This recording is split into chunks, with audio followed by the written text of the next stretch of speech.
বাংলাদেশের bank, Shahjalal bank, অমুক bank, ইসলামী bank, Dutch Bangla bank, যত ব্যাংক আছে, টাকা জমা দিতে গেলে লাইন ধরতে হয়, কাটতে হয়। 500 টাকার নোট কয়টা লিখতে হয়, 1000 টাকার নোট কয়টা লিখতে হয়, আবার আইডি কার্ড দেখাতে হয়, আবার সাইন করতে হয়, আবার স্লিপ নিতে হয়। এত কষ্ট কে করবে? দিয়ে দিলাম 5 লাখ মসজিদে, 10 লাখ মসজিদে, 20 লাখ মসজিদে। আল্লাহ হিসাব রাখবে, আল্লাহ জানে। আমার মসজিদে ঢাকায় আমি যেখানে জুমা পড়াই, এক লোক আছে ভাই, আজব এক লোক, টাকা চাইলেই 5 লাখ। উনি কি ব্যবসা করে, কিভাবে টাকা কামায়, সব একদিন আমার আগে বুঝাই দিছে। ওনার টাকা কেমনে আসে, কত টাকা কোন দিকে আসে, এই জায়গায় দুর্নীতি হয় বলে হুজুর আমি এদিকে কাজ করি না, ওই জায়গায় এই সমস্যা দিতে হয় বলে আমি ওনাকে বাদ দিছি, আমি আরো কামাইতে পারতাম কিন্তু কম কামাই, এইভাবে এইভাবে করে ওনার কাছে টাকা চাইলেই 5 লাখ। এটা কে জানেন? এটা আপনাদের আনোয়ারার ছেলে, যার নাম জনাব মোহাম্মদ সালেহ আকরম। মারহাবান হইতে লাগবে ওনারা। মুসদ অধ্যায় 11 তালা ডাহাত মুসদুল্লাহ মিনিমাম 5 লাখ, 2 কিস্তু অথবা 1 কিস্তু 5 লাখ 5 লাখ 5 লাখ। আর একজন আছে ওখানে রাজু সাহেব বলে, উনিও। এরা দুইজন মসজিদে থাকলে আমার টেনশন থাকে না। ওই মসজিদে ঢাকায় মনে করেন বছরে তো 12-14টা মাহফিল হয়, বড় বড় বড় বড় প্রোগ্রাম হয়। একটা প্রোগ্রামে 8-10 লাখ টাকা বাজেট। হুজুর কেবলা পীরে বাঙ্গাল সাবের শাহ কেবলা শেষ সফর ঢাকা যাওয়ার সময় আমার মসজিদে গিয়েছিলেন। তো এরাকে আমি বলি, ভাই এত টাকা দেন কেমনে, কি কারণ কি? কয় হুজুর আল্লাহর ব্যাংকে জমাইতেছি। কেন? বলে দুনিয়ার ব্যাংকের এটিএম কার্ড, চেক বই, এগুলো তো কবরে যাওয়ার আগে শেষ। ঠিক কিনা জোরে বলেন?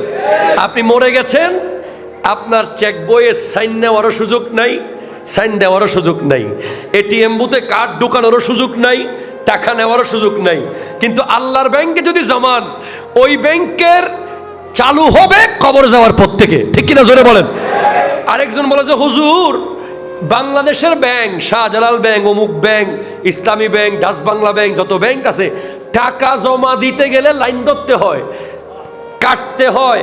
500 টাকার নোট কয়টা লিখতে হয়, 1000 টাকার নোট কয়টা লিখতে হয়, আবার আইডি কার্ড দেখাতে হয়, আবার সাইন করতে হয়, আবার স্লিপ নিতে হয়। এত কষ্ট কে করবে?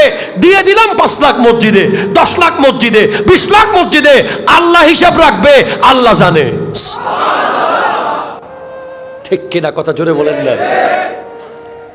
এজন্য আপনি যদি চড়ুই পাখির বাসা পরিমাণও মসজিদ বানাইতে পারেন, আল্লাহ আপনার জন্য জান্নাতে একটা রুম বানিয়ে দেবে।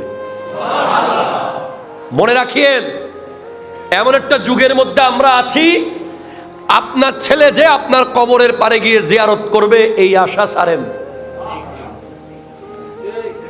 ঠিক কিনা? কথা বলে না। আপনার ছেলে যে আপনার জন্য খতমে কোরআন পড়বে, প্রতিদিন গিয়ে আপনার জন্য মিসকিন খাওয়াবে, এই স্বপ্ন বাদ দেন। যদি করে সেটা বোনাস। ঠিক কিনা জোরে বলেন? নিজেরটা নিজে করে যান। নিজের কবরের শান্তি নিজে দুনিয়াতে থাকতেই কনফার্ম করে যান। সারা জীবন বিল্ডিং বানাইলাম, সারা জীবন বাড়ি বানাইছেন, গাড়ি বানাইছেন, দোকান করছেন, সব মাইশাল্লাহ করছেন, নিজের জন্য কিছু করেন নাই। বলে ইজা মাতাল ইনসানু ইনকাতা আনহু আমলুহু। আল্লাহু আকবার বলেন। যখন মানুষ মারা যায় তার আমল কাটা, আর কোন আমল যাবে? আমলের লাইন কি হয়ে গেছে? কেটে গেছে। সওয়াবের লাইন কি হয়ে গেছে? কেটে গেছে। ইল্লা মিন সালাসাতিন, 3টা জিনিস বাকি থাকবে। একটু জোরে বলে না সুবহানাল্লাহ। কয়টা জিনিস? 3টা। এক হলো সাদকাতিন জারিয়াতিন,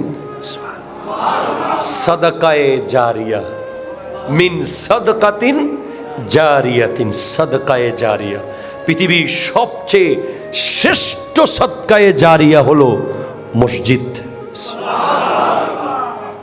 আপনি দেখবেন যে কবর থেকে ওঠার সময় ডানে উহুদ পাহাড় পরিমাণ সওয়াব, বামে উহুদ পাহাড় পরিমাণ সওয়াব, ডানে বামে সওয়াব আর সওয়াব, সওয়াব আর সওয়াব, সওয়াব আর সওয়াব। কিরে আমি তো এত কিছু করি না আল্লাহ, এত সওয়াব আইলো কোত্থেকে? তখন দেখবেন বলবে তুই, এটা কোন মসজিদ? কালাগাজীর পাড়া শাহী জামে মসজিদে একজন মুসল্লি দাঁড়ানো যতটুকু জায়গা লাগে অতটুকু একটা ইট বালি সিমেন্ট দিছিলি, অথবা এক কাতারের টাকা দিছিলি, অথবা আধা কাতারের টাকা দিছিলি, অথবা গোটা একটা ছাদ দিছিলি, যতদিন নামাজ হয়েছে প্রত্যেকটা মুসল্লির রুকু সিজদা কিয়াম দরুদ জিকির তাসবিহ প্রত্যেকটা সওয়াবের একটা অংশ তোর কবরে চলে এসেছে। কেউ আটকাতে পারবে? হাইজ্যাকার আপনার টাকা চুরি করতে পারবে? পারবে। হাইজ্যাকার না পারিব না? পারিব। টিয়ালে হয়ে তারিব। ছিনতাইকারী মোবাইল নিতে পারবে, ডাকাত স্বর্ণ চুরি করতে পারবে, কিন্তু আপনার সওয়াব কেউ চুরি করে নিয়ে যেতে পারবে না। এই মসজিদে দিবেন, প্রত্যেকটা পাই টু পাই 700 গুণ করে বুঝে নিবেন। সুবহানাল্লাহ জোরে কইতেছেন না? 700 গুণ করে বুঝে নিবেন। আল্লাহ বুঝার তৌফিক দান করুক। আমার যুবক ভাইদেরকে বলবো, নামাজ মসজিদ হচ্ছে আলহামদুলিল্লাহ, মসজিদ অনেক বড় হচ্ছে, মসজিদের ডিজাইন সবকিছু দেখে মনে হচ্ছে